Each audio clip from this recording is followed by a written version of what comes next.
Hi, welcome to my kitchen. I'm Susan Buchser-Lochocki, and I'm here to continue reading a book for young readers from the Scholastic Company called If You Were There When They Signed the Constitution. I think I'm reading part 6 today of my reading at parts, and I'll just begin. Who were William Patterson, Roger Sherman, and Luther Martin? William Patterson was from New Jersey. He was a lawyer and a very hard worker. He would soon become a Supreme Court justice. Roger Sherman was from Connecticut.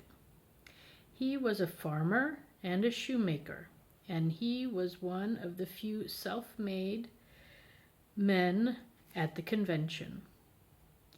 He was round with a rather large head.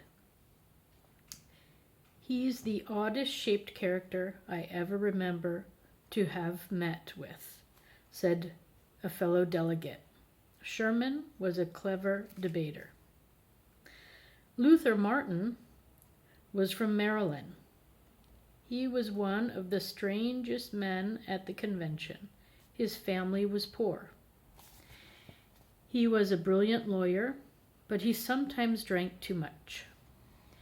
It is said he once bumped into a cow and said, "Excuse me." And sometimes he would just talk on and on. Chances are you haven't heard of these men. All three fought against Madison's plan and lost. History is written by the winners, say some historians. So Luther Martin, Roger Sherman, and William Patterson. And here, what they look like, the illustrations, and the words. And you can see it, right? Okay. Then, what were the two sides of the convention? Madison, Franklin, Washington, Hamilton, Governor Morris, and Robert Morris were all nationalists. They wanted to see a great united nation come out of the convention. Patterson, Sherman, Martin, and others worried that men like Alexander Hamilton and Governor Morris did not care enough about liberty. They thought a huge united nation would take away some of the freedoms they had won during the Revolution. These people wanted to make sure that the states kept their rights. Some call these men the states' rights people. Both sides had studied history. They knew they had made history by fighting and winning a revolution. They studied England, and they admired the way England had a parliament. They studied ancient history. Each side wanted to create a republic, a government without a king, that would be strong, yet free. They argued about how to do this. So here, nationalists.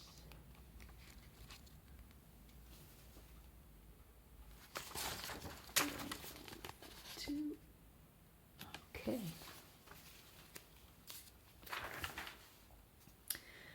Who did both sides admire? George Washington, of course. Many of the people had come to Philadelphia because they knew General George Washington would be there. The delegates had to elect a chairman. Everyone knew it would be Washington.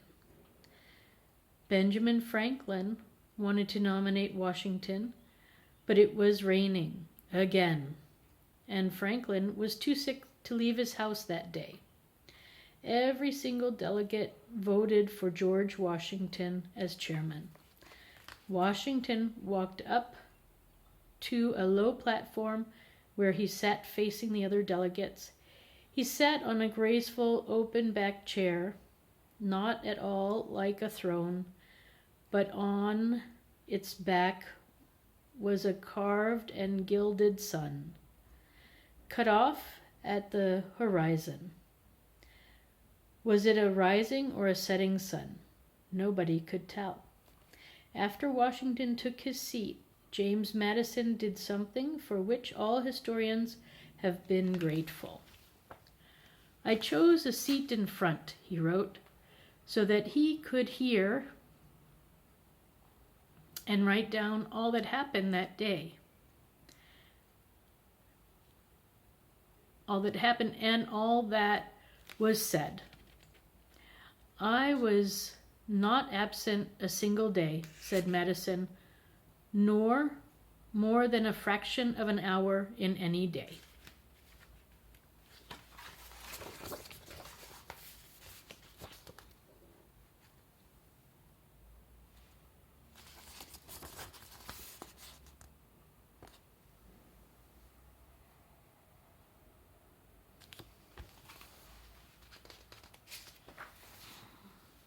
I think we have time for one more page.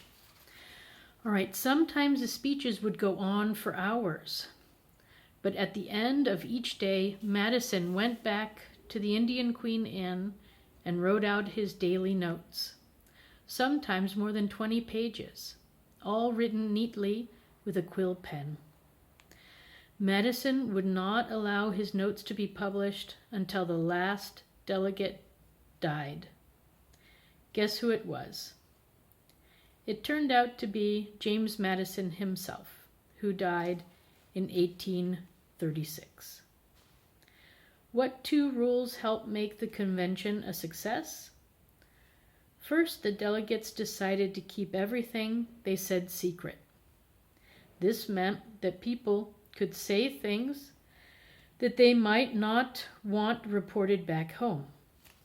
The delegates were serious about keeping things secret.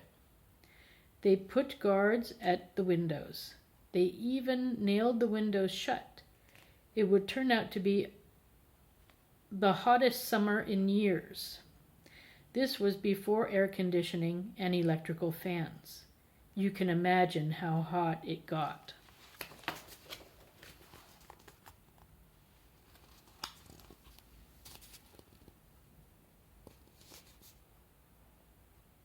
Okay. So maybe we stop there. Yep, I think that's good. All right, thanks for stopping by and listening to part 6. Tomorrow I will read part 7. Okay, thank you. Have a good day, everybody. Bye.